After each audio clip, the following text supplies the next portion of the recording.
Nationalism of Taiwan, the Republic of China. The people of Taiwan are ethnically from Fujian, a nearby province in what is now widely recognized as part of the People's Republic of China. Taiwan first came under the control of mainland China in 1683 with the Qing Empire, which conquered Taiwan. The Qing lost control of Taiwan, however, in 1895 with their loss in the First Sino-Japanese War, leading to half a century of Japanese rule over the island. The Taiwanese people resisted, declaring independence as a Republic of Formosa so that they could stay associated with the Qing Empire. This republic lasted only 184 days, however, as the Japanese quickly quashed the rebellion. The Japanese attempted to assimilate the Taiwanese into Japanese cultural identity through Kaminka, which aimed to transform them into imperial subjects of their empire. Many Taiwanese took on Japanese names, learned the Japanese language, wore Japanese-style clothing, practiced Shintoism, and fought in the Japanese military, even against China. Even though literature, art, and music unique to Taiwan developed further in some ways than it had under the Qing rule, Japanese influence was pervasive in Taiwanese society. Japanese rule ended with its loss in the Second World War, and Taiwan changed hands again.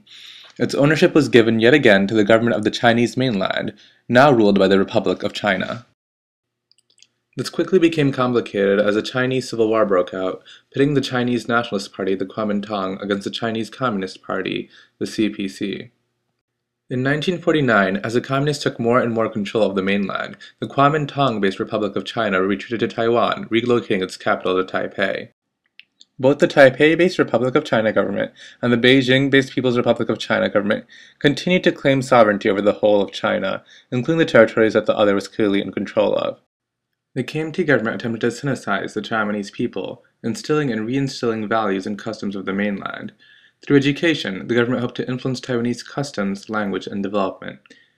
Not only were they aiming to undo the Japanese influence of the past 50 years, but also to increase the Chinese nationalism in the style that the KMT preferred. After 1979, more and more foreign governments started to view the PRC as the sole government of China. As time passed, it became evident that the ROC would not be retaking mainland China anytime soon. Thus, the focus of the ROC government necessarily shifted to the island it actually administered, rather than the mainland. The people of Taiwan began to conceptualize themselves as part of a separate nation, distinct from the mainland.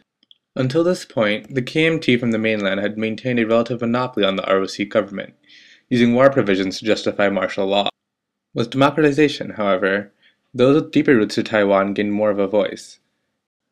In 1988, President Lee Teng-hui led the move towards democratization and localization, re-emphasizing Taiwan's own unique history, culture, and national identity. In 2000, Taiwan elected its first non-Kuomintang president, Chen Shui-bian of the Democratic Progressive Party, DPP. Nationalism is actually a core issue in the modern-day politics of the Republic of China. The Kuomintang-led Pan-Blue Coalition desires reunification with the mainland, whereas the DPP-led Pan-Green Coalition desires the full, official independence of the island.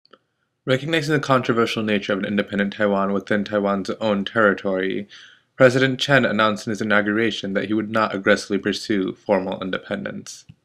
Yet many of his actions defied these statements, later asserting that, quote, "With Taiwan and China on each side of the Taiwan Strait, each side is a country. Our Taiwan is not something that belongs to someone else. Our Taiwan is not someone else's local government. Our Taiwan is not someone else's province." He went further, calling for a referendum on independence and effectively abolishing the National Unification Council. Since the turn of the 21st century, Taiwanization, the movement to view Taiwan as an independent entity, has gained strength.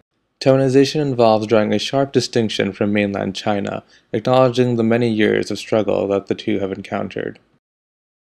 In terms of language, this means a move away from Mandarin Chinese of the mainland towards Hakka and traditional Formosan languages. Not only are these more traditional languages taught in schools, but they are also employed by politicians and found in new channels dedicated to the use of traditional languages.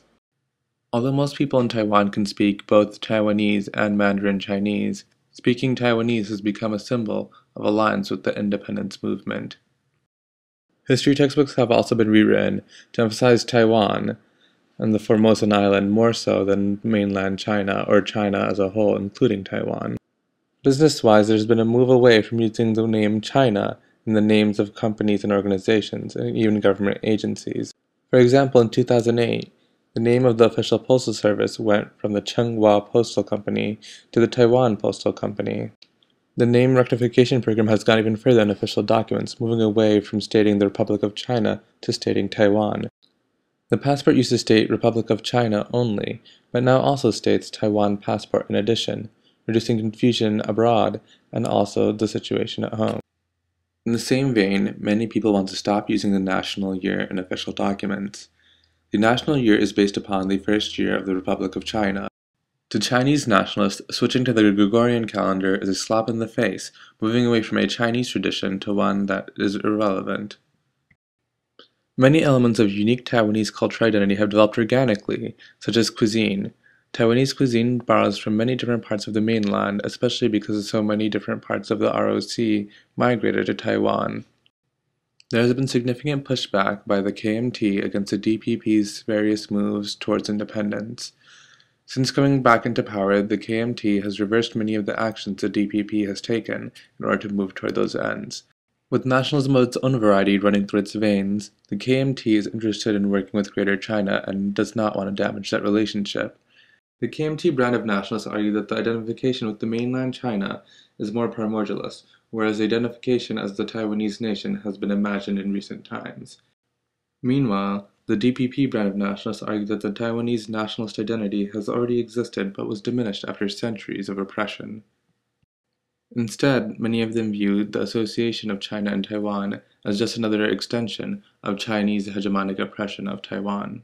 Several flags have even been proposed for a Republic of Taiwan, showing a transition from a Republic of China that is focused on the mainland into a Republic of Taiwan which is focused on just the island itself. The prospects of a fully independent, renamed Taiwan only grow stronger with time. Identification as Taiwanese was only at 13% in 1991, but grew to 45% in 2004. Later, the Ministry of Foreign Affairs in 2001 found that 70% of people in Taiwan would support a name change from the country from Republic of China to the Republic of Taiwan. As recently as 2 years ago, 52% of Taiwan's population said that they consider themselves to be only Taiwanese at this point. Another 40% consider themselves to be both Taiwanese and Chinese, but less than 5% identify as only Chinese.